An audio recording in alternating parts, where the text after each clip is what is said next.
Assalamualaikum warahmatullahi wabarakatuh. Perkenalkan, nama saya Muhammad Tasmi Rahman, NIM 4120159. Di sini saya sebagai moderator dan kami di sini akan mempresentasikan hasil diskusi dari kelompok kami dengan makalah yang berjudul empirisme dari kelas filsafat umum A. Dan ada juga anggota kelompok kami yang telah menyusun makalah ini, yaitu ada saya sendiri, Muhammad Tasmi Rahman sebagai moderator, ada Gunawan Ahmad sebagai pemateri, dan ada Dita Navitasari sebagai pemateri. Saya di sini akan langsung membacakan materi yang pertama. Materi yang pertama yaitu sejarah dan perkembangan empirisme. Aliran ini muncul sebagai reaksi terhadap aliran rasionalisme. Bila rasionalisme mengatakan bahwa kebenaran adalah rasio, maka menurut empiris, dasarnya ialah pengalaman manusia yang diperoleh melalui panca indera. Menurut Horner and Kuhn tahun 2003, tidak mungkin untuk mencari pengetahuan mutlak dan mencakup semua segi, apalagi bila di dekat kita terdapat kekuatan yang dalam dikuasai untuk meningkatkan pengetahuan manusia yang meskipun bersifat lebih lambat namun lebih dapat diandalkan. Materi yang kedua ada pengertian empirisme. Pengertian empirisme secara etimologi berasal dari kata empiricis dan experience.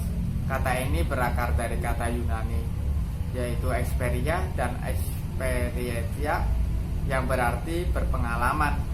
Terus ada pengertian empirisme secara terminologi. Doktrin bahwa sumber seluruh pengetahuan harus dicari dalam pengalaman. Pandangan bahwa semua ide merupakan abstraksi yang dibentuk dengan menggabungkan apa yang dialami. Pengalaman indrawi adalah satu-satunya sumber pengetahuan dan bukan akal. Ya, materi selanjutnya akan dibacakan oleh Gunawan Ahmad. Assalamualaikum warahmatullahi wabarakatuh. Perkenalkan, nama saya Gunawan Ahmad, NIM 4120131. Menurut David Hume 1999, di dalam aliran empiris terdapat 3 prinsip pertautan ide, yaitu yang pertama prinsip kemiripan, yaitu mencari kemiripan antara apa yang ada di benak kita dengan kenyataan di luar. 2. Prinsip pendekatan, misalnya apabila kita memikirkan sebuah rumah, maka berdasarkan prinsip pendekatan kita juga berpikir tentang adanya jendela, pintu, atap, perabot sesuai dengan gambar rumah yang kita dapatkan lewat pengalaman indera sebelumnya. Yang 3, prinsip sebab akibat, yaitu jika kita memikirkan luka, kita pasti memikirkan rasa sakit akibatnya. Bagi Hume, ilmu pengetahuan tidak pernah mampu memberi pengetahuan yang niscaya tentang dunia ini. Jenis-jenis empirisme.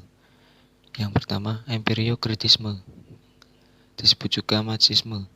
Inti aliran ini adalah ingin membersihkan pengertian pengalaman dari konsep substansi, keniscayaan, kausalitas, dan sebagainya, sebagai pengertian a priori. Sebagai gantinya, aliran ini mengajukan konsep dunia sebagai kumpulan jumlah elemen-elemen netral atau sensasi-sensasi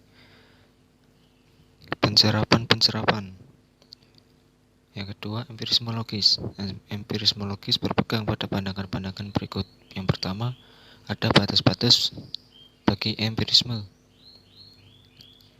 Kedua, semua proporsi yang benar dapat dijabarkan pada proporsi-proporsi mengenai data indrawi yang kurang lebih merupakan data indera yang ada seketika. Ketiga, pertanyaan-pertanyaan mengenai hakikat kenyataan yang terdalam pada dasarnya tidak mengandung makna. Jenis yang ketiga adalah empiris radikal, suatu aliran yang berpendirian bahwa semua pengetahuan dapat dilacak sampai pada pengalaman indrawi. Materi selanjutnya akan dibacakan oleh Dita Navitasari. Assalamualaikum warahmatullahi wabarakatuh. Saya Dita Navitasari, NIM 4120004, akan melanjutkan materi yaitu tentang dampak empirisme terhadap perkembangan matematika. Berdasarkan pada paham empirisisme, maka paham tersebut terhadap perkembangan matematika antara lain dalam hal pembuktian-pembuktian teorema, yaitu dengan menggunakan akal atau rasio dan pengalaman atau empirisis untuk merangsang ingatan dan membawa kesadaran terhadap pengetahuan yang selama itu sudah ada dalam pikiran. Selanjutnya, yaitu kontribusi empirisisme terhadap pendidikan ilmu pengetahuan. Pokok pikiran yang dikemukakan oleh aliran ini menyatakan bahwa pengalaman adalah sumber pengetahuan, sedangkan pembawaan yang berupa bakat tidak diakui. Teori ini mengatakan bahwa anak yang lahir ke dunia dapat diumpamakan seperti kertas putih yang kosong yang belum ditulisi atau dikenal dengan istilah tabula rasa atau a blank sheet of paper. Aliran ini menyatakan bahwa perkembangan anak tergantung pada lingkungan, sedangkan pembawaan yang dibawanya dari semenjak lahir tidak dipentingkan.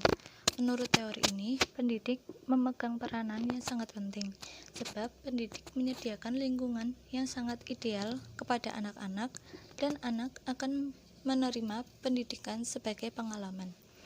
Aliran empirisisme dipandang sebagai aliran yang sangat optimis terhadap pendidikan, sebab aliran ini hanya mementingkan peranan pengalaman yang diperoleh dari lingkungan.